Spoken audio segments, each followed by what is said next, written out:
Why do you want it recorded? I'm recording. Oh, lit. Okay. Hello. Welcome. All right. Welcome. All right. So, as the words of Soen's past leave the lips of the banshee, Soen lets out an audible groan of pain and reaches for his head, which is still completely sealed within his splint mail helmet. Writhing in agony, he falls to his knees in front of the three of you. Can I kick him? Does anybody do anything? Okay. I'm just gonna be like, Soen, are you okay? You attempt to call Soen's name, but he can no longer hear you over the sound of his own cries. Brennan makes an attempt to help the old man off the ground, but as you move forward, a shining light begins to pour out of every hole and every crevice of his armor. As his memories return, his cries grow louder and the light becomes brighter.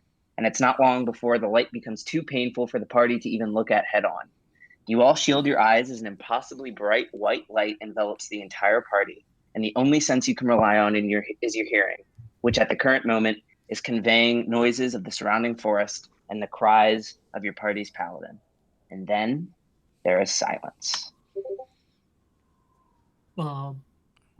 As the three of you open your eyes, you find that you are no longer standing in the presence of Agatha and her cottage, and instead all you can see is white. Up, down, left, right, forward and back, white. In front of you, on his knees, is Soen, still wearing his acid-stained splint mail armor. In his left hand, you can see his rusty iron shield, still as banged up and damaged as the day you found him on Gundren's carriage. In his right hand, there's nothing.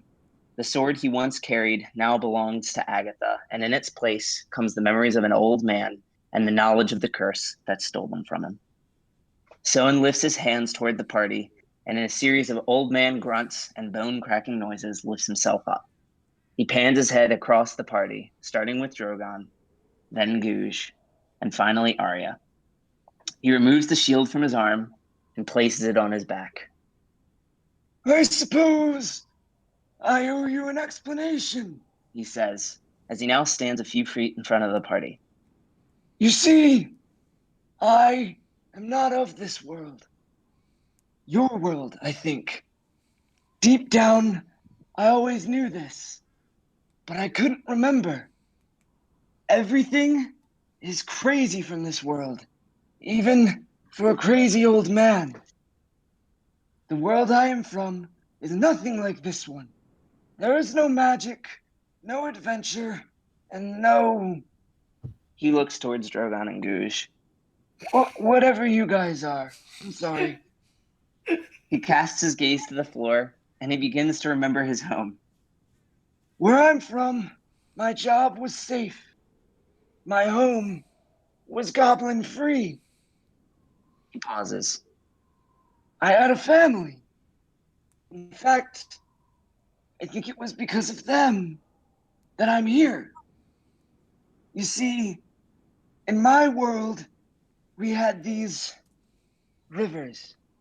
No, that's not what they were called. Streams! They were called streams. And these streams would let people from around the world communicate with one another. It was almost like magic. In the last memory I have of my world, I remember visiting my nephew. He wasn't a very intelligent boy, but he loved those streams.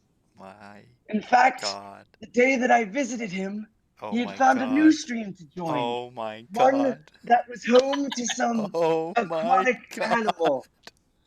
One who Oh engaged my in espionage, I believe. He was rather cringy, but my nephew seemed to enjoy his company. Oh my That God. is, until the stream was Oh attacked. my Someone's God. head shoots up from the floor, and he locks eyes with the entire party. Oh my God. From the depths of the stream, an evil man casted a spell on the entire group. I'll never forget the incantation. This stream sucks. Instinctively, I pushed my dear nephew out of the way and took the damage in his place. But it was far too much for me to bear. As the light faded from my eyes, I'll never forget the cries of my nephew. Shut up! People like you are the reason that my uncle is dead. Oh my god. I'll remember it forever.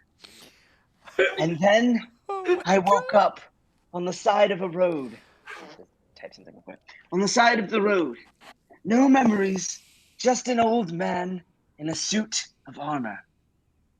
Gundren found me and gave me a job. And then I met the three of you. I realize this must come as some sort of shock. Soen steps forward and he puts his hand on Arya's shoulder. And Arya, this might shock you the most, but I am not really your father. What? No. He steps away. Regardless, seeing as though I am stuck here with no way back to my family, I make a request. If you'll have me, I'd like to continue adventuring with the party. The three of you look towards each other and then back at the tin can of armor that stands in front of you. And you nod in agreement. Thank you, says Soen. Oh, says Soen. As a tear falls from his visor of his helmet, falls from the rusted metal to the ground, and a child's voice can be heard from behind him. Uncle? Soen freezes and slowly begins to look over his shoulder, where he sees his nephew, Neo, standing before him. Uncle, it is you! I finally found you! Neo, now donned in his regular clothes in this white room, runs up to Soen, who embraces him in his arms. Neo! What are you doing here? The stream, Uncle!